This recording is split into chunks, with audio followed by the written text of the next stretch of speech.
talk about faculty development, no? But before going there, um, what how do you imagine a university that has a mature lab and mature partnerships? What could this look like? You know, what, In my mind, I think an academic institution should become more than just a provider of academic programs. In my mind, they should be able, diplomas? yeah, and courses and certificates.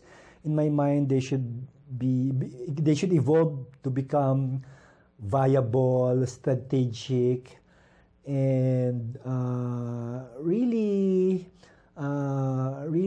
socially active stakeholders on the ground. And that means that any sector in the community, whether it's an indigenous community or whether it's an NGO doing business in the area, or it's a government agency wanting to roll out a program, they must be able to go to their local university and ask the university to design a program to implement it in the community with the context, with the objective, and with the process that best fit the culture, the stakeholders on the ground, and the requirements of the program.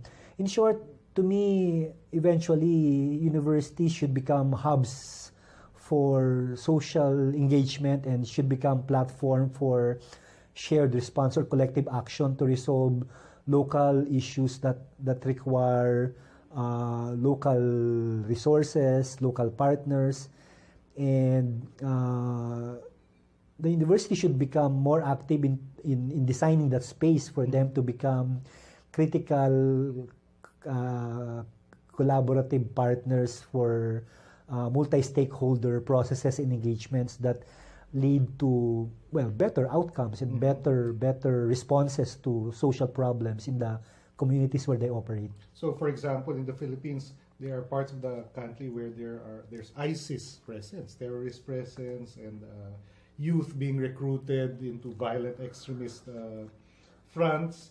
Or in other parts, there are indigenous people and indigenous children who are malnourished, and there are all sorts of cultural barriers. So the universities and the labs become the go-to platforms, you know, for the governor facing problems that are tough to crack using the regular government bureaucracy. Yeah, in that case, for example, the military sector, concerned government agencies can ask their local university to, at the very least, find out how they can design awareness programs for the youth, or in fact come up with a database and use this database of the demographics of young students getting involved in these activities, as was in the case, for example, of a university doing research on teenagers getting pregnant. So, and designing the interventions to make more reproductive teenagers of reproductive health more aware of health issues and adult sexuality, so that they can make better responses or choices when it comes to their adolescent lives. No? So these are basic interventions, but of course a university should be able to design more complex, more systemic or systematic interventions that address more challenging and more complex problems or social issues. And that's where faculty development comes in. Yes. Because most universities, they teach students, the students get their grades, 4 or 5 years later, they go get their diploma, and then there's just another batch of students. So what kind of faculty development is needed to evolve a university so that they can be hosting a lab that becomes the go-to program? In our experience, we saw at least 3 steps in building a pool of capable faculty, a pool of dedicated faculty and committed faculty for the program. One is selection. In our case, our programs are health-related, so we had a bias for teachers, training, medical, and allied courses. But we also welcome faculty who are teaching development courses or management courses, or for graduate programs, those that are involved in public policy or research. And to me, what's important is for the faculty to realize that, in fact, as teachers, they have a bigger responsibility in training the next generation of leaders, and their classroom is not the only platform where such training can be done. And in fact, among practitioners, there's a huge demand for training that's more related to what they do as professionals, or for those practicing other professions, like those who are with the local governments or those with the national government agencies. And once teachers see the role outside the classroom and see a bigger challenge to share their talent and their time to something bigger than certificates or So it's not or about credits. checking papers anymore. Yes.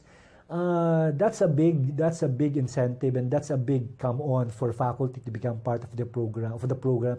And of course, we tell them that we realize that this is something new. We will require a different set of skills, and to be able to do that, we will provide a complete range of faculty development interventions. And to them, that's another incentive, because for the most part, after a few years, or after being in the academe for so long, some have become stagnant in their careers, and some have stopped going to professional or skills development courses. And to us, this opportunity to become part of this program is a good way for them to get new skills and to practice these skills and see how these skills actually contribute to nation building in a more direct way, other than letting students go through the academic program and graduate with certificates or with degrees from their school. So you select faculty members who are interested, and their interests can come from their disciplines, Yes. or the methodologies that they are teaching, whether they're teaching research methods or community organizing. So you look for that subset of faculty members to who might have interest in this. Or whose vision resonates with the lab's vision. So we also accept volunteers. What we do usually is we provide a orientation workshop for interested faculty in a university, and those outside these immediate sets of requirements can in fact volunteer to become part of the team for the labs. So even if they were not initially part of the subset, but if Yes. they hear about it and say, hey, Yes. I really feel drawn to that program, Yes. so can you... Some have history of volunteer work, or some were in fact volunteer or development workers before becoming teachers. So they find resonance, and they find this program as an opportunity to, well, not really go back, but become part of something similar through the labs. So after selection process, After selection, those who are committed and those who have signed up go through a series of faculty development or training interventions. We provide training of trainer modules. We provide coaching and mentoring. And we provide them opportunity to practice what they learned in the modules and in the coaching and mentoring in actual training exercises. So they get to interact with mayors, they get to interact with personnel from the Ministry of Health and other agencies who are part of the program. And to me, this is a good opportunity for them to see how much bigger the world of teaching and training is outside their classrooms, and how much more inspirational it is to see their participants coming from the LGUs or from the agencies really take up what they learn from the workshops and practice this in the real world, no? So they get skills in adult learning, in open space technologies like hosting, meaningful conversations, like we usually differentiate between facilitating and hosting and other more adult learning ways of doing the training. So this is also something that's very interesting for them to learn, even for some who are at the later stage of their careers as teachers. So the training program runs for a minimum of 1 year, and over that period they get at least 2 workshops. and they get a coach and a mentor to guide them throughout the process of becoming full-fledged faculty of the program. Why 1 year? I mean, can't it be covered in 5 days? So why do you say it's 1 year? Why does it take 1 year for a teacher to learn what needs to be learned? Our framework says that you only get 10% of what you should be learning from the classroom, and you get 20% from coaching, and you get the rest from actual application or practice. Doing, and that's also what we use to train our faculty. So what does the in a teacher 1 year do outside of the classroom? In a 1 year program, they only get 6 days or 8 days at most of face-to-face classroom sessions. The rest of the time, they're either with their coaches or mentors, and majority of the time, they're actually doing sessions or doing work with their students on the ground, coaching mayors, coaching personnel from the Ministry of Health, actually practicing small group conversations, designing short workshops for different stakeholders. So they're actually doing a lot of practice as part of their internship and as part of the faculty development program of this program. So a teacher will learn how to coach a mayor. Yes. And they do that by actually coaching a mayor. Yes, with a mentor, of course. And that's a programmed course of study. They get inputs, they get to practice, and then they get a mentor to really help them polish their skills and make sure that they have the process pinned down. And eventually, the third step after this 1 year program is a certification process to tell them and to tell us their level of capacity and the level of intervention, the level of service that they're able to provide different stakeholder groups in their labs. So in your organization, previous organization, there was a certification. So what does that certification program look like? So initially, as part of the certification program, they have to complete the standard modules, and this include 2 training of trainers modules. They have to complete at least 1 advanced or deepening workshop, usually art of conversation, art of hosting, or deepening of theory, or even systems thinking, which is a focused workshop, 3-day workshop. And they get to practice their skills in front of a panel of senior faculty, and they get to be coached on how to improve, and they get mentors on how to improve their skills. And they go through a series of, there's an exam, a written exam, to ensure that there's content mastery, and then there's a platform test to ensure skills mastery.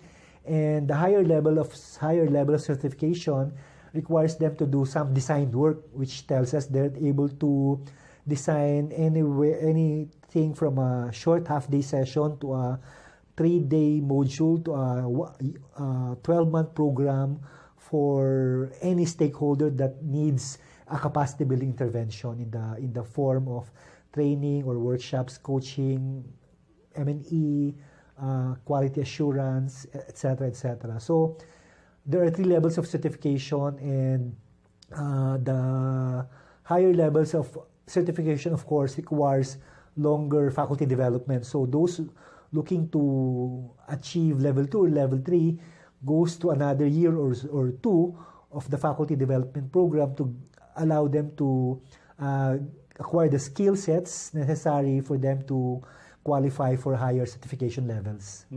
So for our viewers who are, so some of our viewers will get assigned, okay, you're appointed to drive faculty development. We want to set up a social lab here, and we want to take our department on that kind of learning curve. What 3 tips can you give to that person who's assigned to drive faculty development? He may not be the department chair, but somebody appointed by the department chair. What 3 tips can you give to that person? Well, I think number 1, you have to be very careful in selection, because now not everyone, the lab is not for everyone, and faculty development and getting the capacity for this kind of work is not for everyone. There has to be a deeper sense of ownership and commitment to become a trainer for a lab or become an adult learner to facilitate meaningful or host meaningful conversations for stakeholders or for groups other than regular students. And of course, there has to be some level of capacity to begin with for the faculty, and I think that can be gauged from the openness of the faculty to learn and to acquire new skills, to be coached and to be mentored, to be open to new experiences, because this is really very non-traditional. This is something that will be very challenging, to say the least, and this is something that will require a lot of openness, a lot of risk-taking for the faculty, and that has to be part of the selection of the team that will be part of the program. And I think the lead for the team who's going to do faculty development will have to do a lot of capacity building himself or herself. He has to be always 2 or 3 steps ahead of the team, so that I think the critical contribution is really in terms of coaching and mentoring. And he should be able to provide that. And if he doesn't have training, then he'll be like the blind leading the blind. So for the team to be inspired and for the team to actually acquire the skills, the team leader or the one assembling the team or doing the faculty development program has to have higher capacity and deeper commitment, because it will be very challenging. A lot of it will involve personal relationships, and at the end of the day, that boils down to ownership of the program and commitment to the team to build overall capacity of the institution to become a part of the lab. Okay, so that wraps up our conversation on faculty development. Thank you.